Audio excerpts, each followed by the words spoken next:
सितंबर 2024 में छत्तीसगढ़ के सक्ती जिले के छोटे से गांव छपोरा के लोग नाच पड़े, झूम उठे जैसे कोई त्योहार हो। आखिर पहली बार गांव वालों को खुद का स्टेट बैंक ऑफ इंडिया का ब्रांच जो मिलने वाला था, भारत का सबसे बड़ा सरकारी बैंक। अब हमें दूर दराज के बैंक जाने के लिए पूरा दिन बर्बाद नहीं करना पड़ेगा। सुनो बहन, मैं लोन लेकर चूड़ियों की दुकान खोलूंगी। अरे मैं तो अब आसानी से अपने पैसे जमा कर सकता हूँ। एसबीआई के अधिकारियों ने 1000 स्क्वायर फीट का कमर्शियल स्पेस एक गांव वाले से 7000 प्रति महीने किराए पर लिया।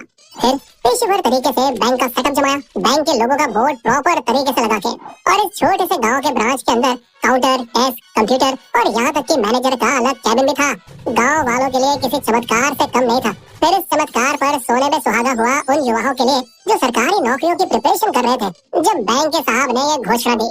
सुनो गांव वालों, आपके लिए खुशखबरी है, बैंक का स्टाफ गांव के नौजवानों से भरा जाएगा। ये सुनकर सैकड़ों बेरोजगार युवा आसपास के जिलों से भी इस मौके को लपकने के लिए वहां आए। इनमें से एक था 25 साल का पिंटू धुर्वे, जो कि बीए पास था लेकिन बेरोजगार। उसकी दोस्त की बहन रेणुका साहू ने उसे प्रोत्साहन दिया। तूफान भाई, बाकी नौकरी का मैं देख लूंगी। नौकरी के लिए अप्लाई करने वालों को सब बढ़िया लग रहा था। प्रोफेशनल तरीके से इंटरव्यू जो हुए, ट्रेनिंग यही इसी ब्रांच में होगी। अगर अच्छा किया तो रायपुर ब्रांच में नौकरी मिलेगी। 6 उम्मीदवारों को ऑफर लेटर मिले, जिनमें सैलरी 25,000 से 30,000 के बीच थी और जॉब टाइटल्स थे मैनेजर, मार्केटिंग ऑफिसर, कैशियर और कंप्यूटर ऑपरेटर।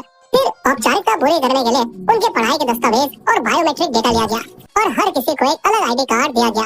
बैंक का उद्घाटन बड़ी धूमधाम से हुआ और हर गांव वाला बहुत खुश था। लेकिन कुछ तो गड़बड़ थी, क्योंकि पंकज सर, बैंक के मैनेजर, हर सुबह 10 बजे तो आते थे, लेकिन सिर्फ 2 घंटे बाद दोपहर तक वापस चले जाते थे। नए कर्मचारियों को ट्रेनिंग भी नहीं देते थे। आप सभी बस एसबीआई की वेबसाइट देख लो, सब सीख जाओगे। नौजवान कर्मचारी एकदम कंफ्यूज हो गए थे। अरे आखिर हमें करना क्या है भाई? और जब बेचारे गांव वाले कुछ काम करवाने के लिए आते, खाता कब खुलेगा, पासबुक कब मिलेगी, तो कर्मचारियों को बहाना मारने के लिए कहा गया, सर सर्वर अगले महीने इंस्टॉल होगा, तब तक थोड़ा इंतजार करिए प्लीज।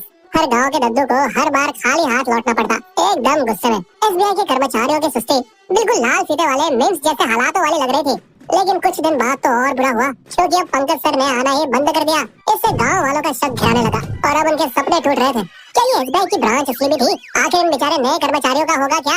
बैंक की सेवाएं शुरू न होने से गांव वालों की नाराजगी बढ़ती जा रही थी और बैंक के बाहर भीड़ जमा होने लगी थी। तभी गांव के पढ़े लिखे लड़के अजय कुमार अग्रवाल ने कुछ गड़बड़ी महसूस की। इस ब्रांच के बारे में कोई आधिकारिक घोषणा क्यों नहीं की गई? अजय को बैंकिंग का महत्व पता था और वो पहले ही गांव में एसबीआई कियोस्क खोलने के लिए आवेदन कर चुका था। जब उसने अपनी एप्लीकेशन के बारे में जानने के लिए बैंक कर्मचारियों से पूछा तो वे हक्के बक्के रह गए।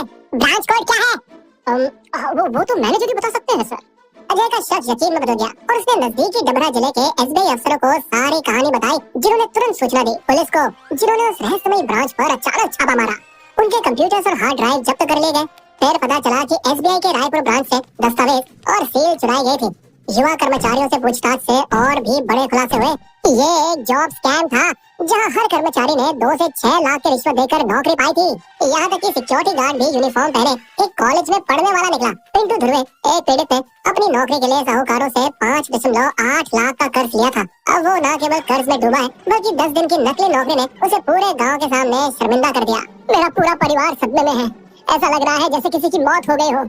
दोस्तों, आपको याद है बहन रेणुका, जिसने पिंटू को फॉर्म भरने के लिए कहा था? वो और मैनेजर पंकज इस स्कैम के मास्टरमाइंड थे और अब फरार है। पुलिस ने उनके एक साथी को गिरफ्तार किया और उसकी i20 कार जब्त कर ली है, जो कि स्कैम के पैसों से खरीदी गई थी, लेकिन बाकी अभी भी गायब है। लेकिन ऐसा फेक ब्रांच का स्कैम पहली बार नहीं हुआ है दोस्तों। 4 साल पहले तमिलनाडु के कडलूर जिले में एक रिटायर्ड एसबीआई कर्मचारी के बेटे ने जुगाड़ लगा के एसबीआई के कंप्यूटर, लॉकर और नकली दस्तावेजों का इस्तेमाल कर एक ऐसी ही नकली एसबीआई ब्रांच वहाँ खोल दी थी। हालांकि ये कहानी सिर्फ नकली बैंक की नहीं है, ये ग्रामीण भारत में फैली बेरोजगारी और उम्मीदों की कड़वी सच्चाई है, जहाँ लोग एक अच्छी जिंदगी जीने के लिए बेताब है। ये घोटाला दिन दहाड़े आखिर हो कैसे गया? स्थानीय प्रशासन, पंचायत और पुलिस आखिर 10 दिनों तक कहाँ थी?